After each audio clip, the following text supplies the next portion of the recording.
కుమ్మెర జాతర ఘటన మానవత్వానికి ఒక మచ్చ అన్నారు మాజీ మంత్రి కేటీఆర్. బాధితులకు మద్దతుగా దీక్షలో పాల్గొన్న కేటీఆర్ వారికి న్యాయం జరిగేంత వరకు పోరాడాల్సిన అవసరం ఉందన్నారు. నిందితులను కఠినంగా శిక్షించాలని డిమాండ్ చేశారు. ఒక గౌరవం కూడా కోల్పోయే విధంగా ఇవాళ మీరు వాళ్ళని కాపాడే ప్రయత్నం చేస్తున్నారు. ఆ పాప చనిపోతే పెట్టాల్సిన కేసు ఏంది? హత్య కేసు కాదా? ఆ 8 మంది వాళ్ళైతే దాడి చేసిండ్రో వాళ్ళని జైల్లో పెట్టొద్దా? సిగ్గుందా ఈ నాగర్ కర్నూలు పోలీస్ యంత్రాంగానికి నేను అడుగుతా ఉన్నా. ఇవాళ రోడ్డెక్కి ఆ తల్లి బిడ్డ చనిపోయి ఇంకా 3 రోజులు కాలే. ఆ తల్లి ఇవాళ ఆ బిడ్డకు పాలియాల్సిన టైంలో ఇక్కడ కన్నీళ్లతో రోడ్డెక్కి చౌరస్తాలో అంబేద్కర్ సాక్షిగా కూర్చుంటే ఈ స్థానిక యంత్రాంగం, జిల్లా యంత్రాంగం ఆ బిడ్డతో పాటు రాజ్యాంగాన్ని కూడా ఖననం చేసిన మాట వాస్తవం కాదా?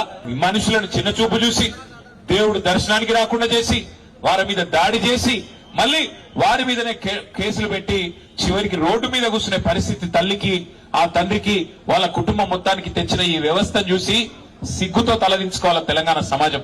ఆ పసిగుడ్డును, 2 నెలల పసిగుడ్డును, పొత్తిళ్లలో ఉన్న పసిగుడ్డును హత్య చేసిన హంతకులను ఖచ్చితంగా శిక్షించి జైల్లో వేయాలి, అవసరమైతే ఉరి శిక్ష వేయాలి తప్ప వదిలిపెట్టొద్దని నేను కోరుతా ఉన్నా. దయచేసి ఇక్కడికి వచ్చిన మిత్రులను కూడా నేను కోరుతా ఉన్నా.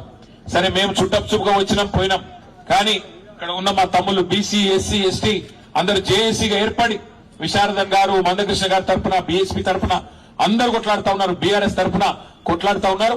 ఈ పోరాటం ఆపకండి.